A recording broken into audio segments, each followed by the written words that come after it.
Chapter का नाम क्या है? World of metals and non metals. World of metals and non metal. एकदम लास्ट में पहुंच गए हम लोग। कहाँ पहुंच गए हैं? लास्ट में एकदम पहुंच गए हैं। क्या है लास्ट में एकदम? अब तक देखो ये सब याद करना। Presently 118 elements are known. अब तक 118 एलिमेंट की खोज हो चुकी है। 118 एलिमेंट हैं, समझ गए? अब आ जाओ, हम लोग आ जा रहे हैं अब जहाँ पढ़ना है आज। क्या है? Are non metal essential in everyday life? Are non metals essential in everyday life? इसका मतलब are non metals essential in everyday life. तो इसका मीनिंग क्या हो गया? Are non metal essential in everyday life. क्या नॉन मेटल हमारे रोज़मर्रा के जीवन के लिए, एवरीडे लाइफ मतलब रोज़मर्रा, रोज़मर्रा मतलब डेली डेली जो काम आते हैं, डेली डेली जो काम आते हैं उसके लिए आवश्यक हैं। अब देखो, you often observe many metal in your day to day lifes. आप प्रायः जो है बहुत से मेटल को ऑब्जर्व करते हैं अपने दिन प्रतिदिन के जीवन में। बहुत से मेटल को आप ऑब्जर्व करते हैं because of their distinct property, क्योंकि उनकी प्रॉपर्टी जो है अलग अलग है।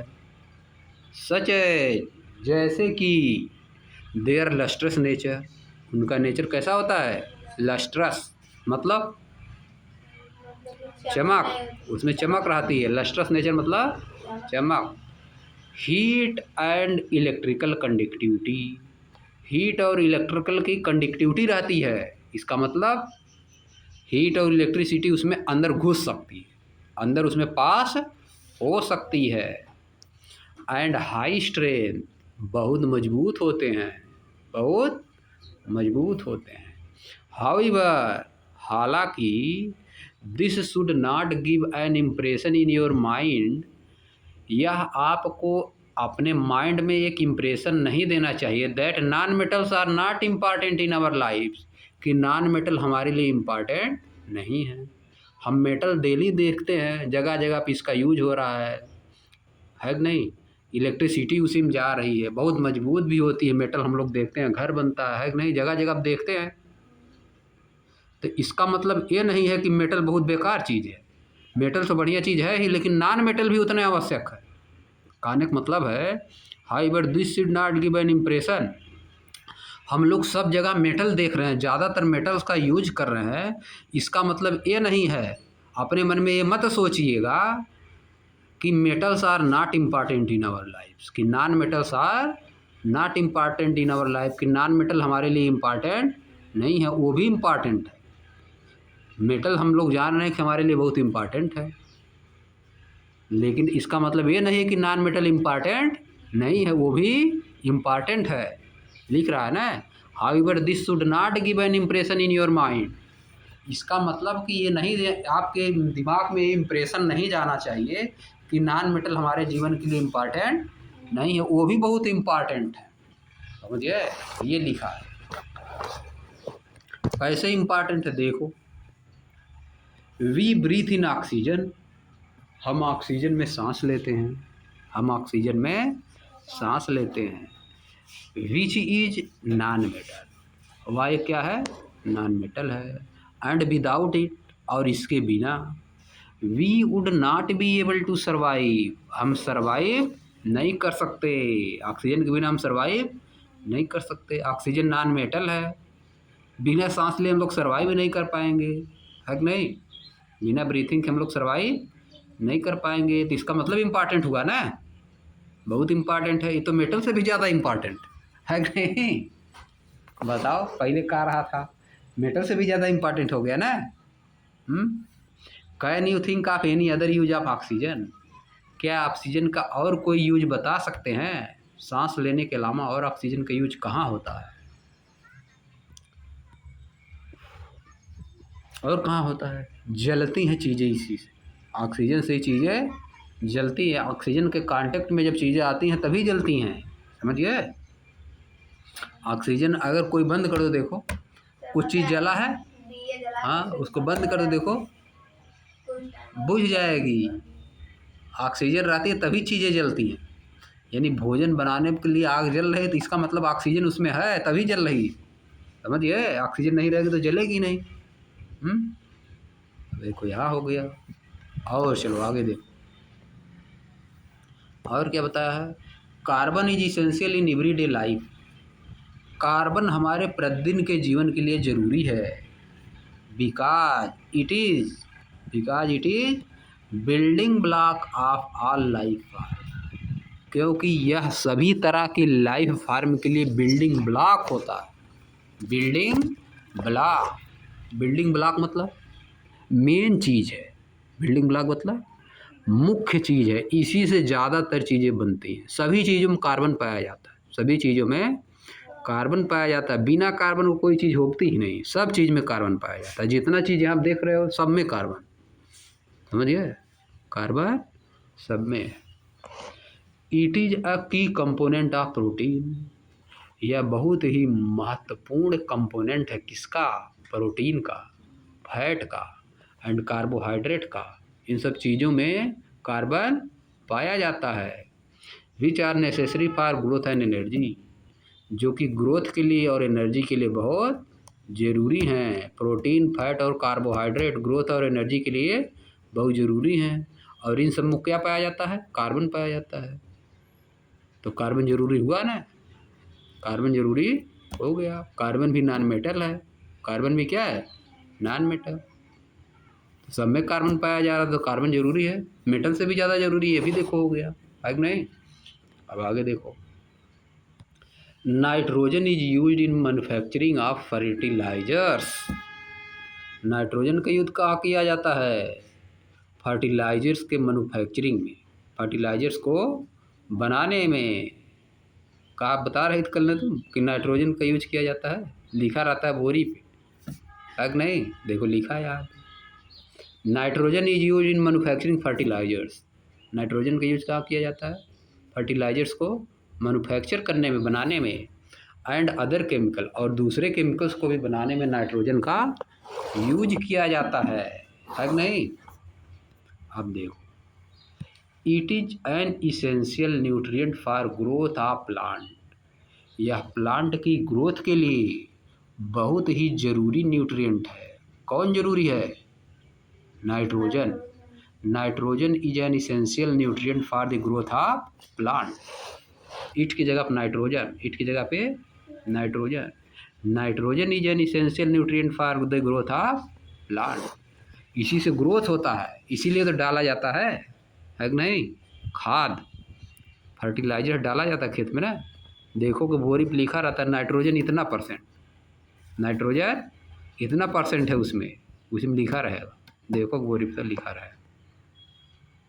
अब देखो, chlorine is a non metal. Chlorine भी एक नॉन मेटल है। क्लोरीन क्या है? Non metal. Commonly used in water purification. इसका यूज कहाँ होता है? वाटर के प्यूरिफिकेशन में होता है। वाटर प्यूरिफाई करने में क्लोरीन का यूज होता है।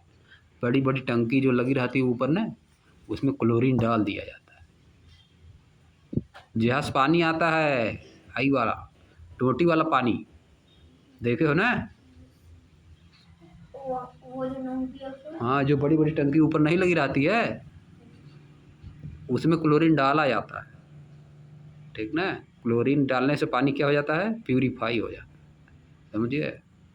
आगे देखो और क्या लिखा है। A solution of iodine. एक आयोडीन का सॉल्यूशन जो कि नॉन मेटल है। आयोडीन क्या है? नॉन मेटल है। Is applied. इसका अप्लाई किया जाता है, इसको लगाया जाता है ऑन वाउंड्स, घाव पर। आयोडीन के सॉल्यूशन को किस पे लगाया जाता है? घाव पर, वाउंड्स पे। Is an antiseptic. या क्या है? एंटीसेप्टिक। एंटीसेप्टिक मतलब उस पर कीटाणु बैक्टीरिया नहीं आ पाते हैं, समझिए। आयोडीन से जब चोट लग जाती है उसको धुल दिया जाता है, आयोडीन से धुला जाता है, समझिए। आयोडीन से धूल देने पे उस पर सड़न नहीं आएगी, सड़ेगा नहीं। जैसे कोई चोट लगती है तो सड़ भी जाता है बहुत बार ना, इसीलिए उसको धूल दिया जाता है। धूल देने से उस पर बैक्टीरिया नहीं आ पाते हैं, वायरस नहीं आ पाते हैं। समझिए, देखो लिखा है ना एंटीसेप्टिक, एंटीसेप्टिक, समझिए। एंटीसेप्टिक मतलब बचाएगा, क्या करेगा, बचाएगा। एंटीसेप्टिक क्रीम आती है, नहीं देखते हो, बोरो प्लस एंटीसेप्टिक क्रीम आती है कि नहीं बताओ? 5 रुपये का आती है ना, छोटी वाला 5 रुपये का आता है छोटा वाला, समझिए। एंटीसेप्टिक मतलब वो बैक्टीरिया या वायरस के अटैक को, जो हार्मफुल बैक्टीरिया है, चोट लग जाएगी कहीं तो वहाँ पे आने नहीं देगा। चलो आगे देखो, science and society. Science and society के बारे में क्या दिया है देखो। डू यू नो, क्या आप जानते हैं, दैट, क्या आप जानते हैं, many metal and their alloy, कई मेटल्स और उनका एलॉय। एलॉय क्या होता है, मिक्सचर ऑफ 2 और मोर मेटल्स, 2 या 2 से अधिक metals, or a metal and a non metal, इसको क्या बोलते हैं, एलॉय। एलॉय मतलब मिक्सचर ऑफ 2 और मोर मेटल, 2 या 2 से अधिक मेटल के मिक्सचर को क्या बोलते हैं, एलॉय। उस मिक्सचर में एक मेटल भी हो सकता है, दूसरा नॉन मेटल भी हो सकता है, तब भी वो क्या रहेगा, एलॉय, समझिए। उसको बोला जाता है एलॉय, समझिए। 2 मेटल या 2 से अधिक मेटल के मिक्सचर भी हो सकता है एलॉय, एक मेटल हो सकता है, एक नॉन मेटल भी हो सकता है, 2-3 मेटल हो, एक नॉन मेटल हो, यानी क्या होता है, एलॉय होता है मिक्सचर। एलॉय क्या होता है, मिक्सचर होता है। Are important for daily use, या डेली यूज के लिए बहुत इम्पॉर्टेंट होता है, जैसे कि utensil and tools, as utensil and tools, बर्तन बनाने में और टूल्स बनाने में यूज किया जाता है। एलॉय का यूज कहाँ किया जाता है, बर्तन बनाने और टूल्स बनाने में इसका यूज किया जाता है। देखते हो बर्तन मिलाप बनता है ना, जस्ता, इसके पहले दिया था ना, जिंक,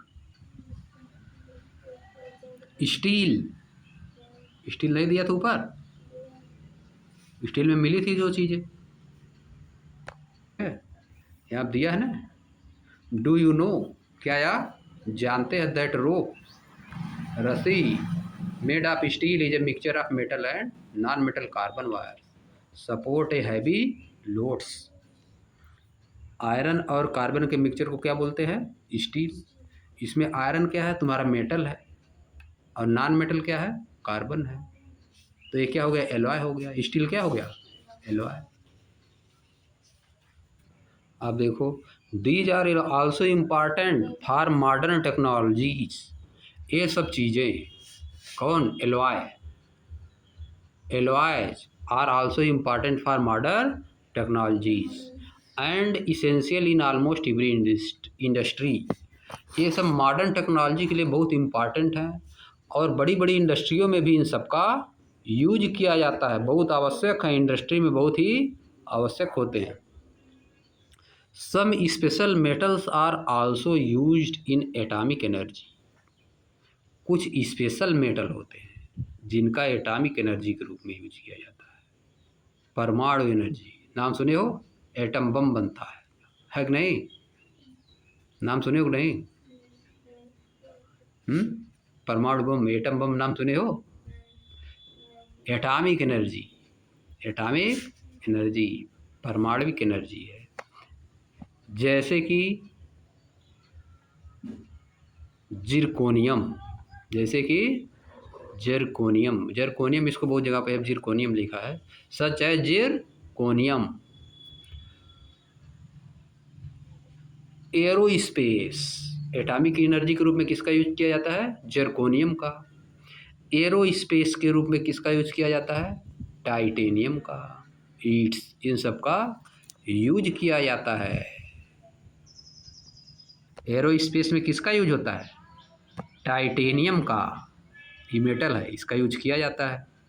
ETC देखो लिखते, इन इंडिया, इंडिया में मेनी मेटल्स, कई metal, specially iron and aluminium, iron और ख़ास तौर पे आयरन और एल्युमिनियम आर रिसाइकिल्ड, इनका रिसाइकिल भी किया जाता है टू मिनिमाइज वेस्ट, वेस्ट को मिनिमाइज करने के लिए इनका रिसाइकिल भी किया जाता है। कोई चीज़ बन गई है, ख़राब हो जाएगी, फिर नई चीज़ बनेगी, फिर उसी से नई चीज़ बनेगी, समझ गए?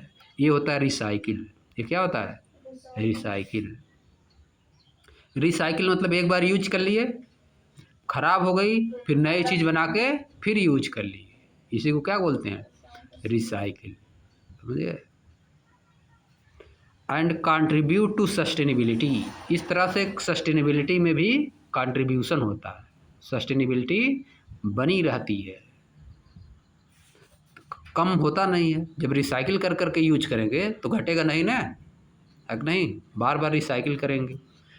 जैसे एक बार कुछ चीज़ बनी हुई है, ख़राब हो गई, फिर दोबारा उसी का कुछ और बना दिए, समझिए? हाँ, जैसे कॉपी का भी रिसाइकिल किया जाता है, बुक का क्या किया जाता है? रिसाइकिल, पेपर का, समझिए?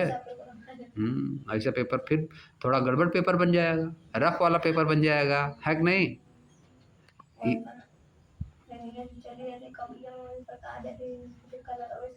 हाँ, ठीक है।